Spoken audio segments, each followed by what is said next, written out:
അപ്പോൾ നമുക്കൊരു what I ഈറ്റിൻ്റെ day കണ്ടാലോ? എൻ്റെ ഡേ സ്റ്റാർട്ട് ചെയ്ത ഒരു കപ്പ് കോഫിയിലാണേ. അത് ആ റഷിൽ എനിക്ക് വീഡിയോ എടുക്കാൻ പറ്റിയില്ല. ഒരു 9-10 മണിയായപ്പോൾ ഞാൻ ഈ പൊട്ടറ്റോ ബിസ്ക്കറ്റും ഒരു കുപ്പി വെള്ളവും കുടിച്ചിട്ടുണ്ടായിരുന്നേ.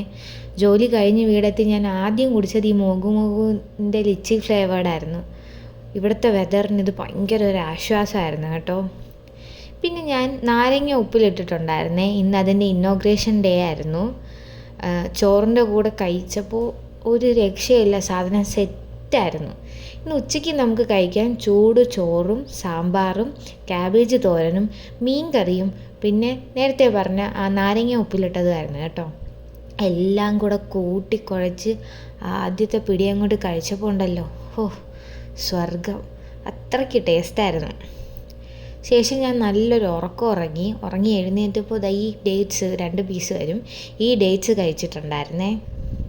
പിന്നെ ഞാൻ എല്ലാ ദിവസവും ഒരു ഫ്രൂട്ട് കഴിക്കണമെന്ന് തീരുമാനിച്ചിരുന്നതാണ്. പക്ഷേ ഇവിടെ ഫ്രൂട്ട് തീർന്ന കാര്യം ഞാൻ ശ്രദ്ധിച്ചില്ല.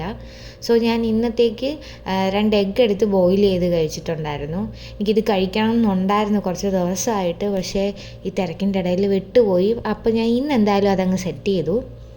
ഡിന്നറിനായിട്ട് ഞാൻ സെറ്റ് ചെയ്തത് എഗ് റൈസും അതുപോലെ തന്നെ എഗ് കറിയുമായിരുന്നു കേട്ടോ. അതും ഭയങ്കര ടേസ്റ്റായിരുന്നു. എഗ് റൈസും എഗ് കറിയും പിന്നെ എൻ്റെ ഒരു സ്പെഷ്യൽ അച്ചാറും കൂടെ ഉണ്ട്. രണ്ടും കൂടെ കൂട്ടി കഴിച്ചപ്പോൾ ഭയങ്കര ടേസ്റ്റായിരുന്നേ. അപ്പം ഞാൻ ഇന്നത്തെ ദിവസം ഇതൊക്കെയാണ് കഴിച്ചത്. പിന്നെ ഒരുപാട് വെള്ളം കുടിച്ചിട്ടുണ്ടായിരുന്നേ, ഒരുപാട് കുടിച്ചു.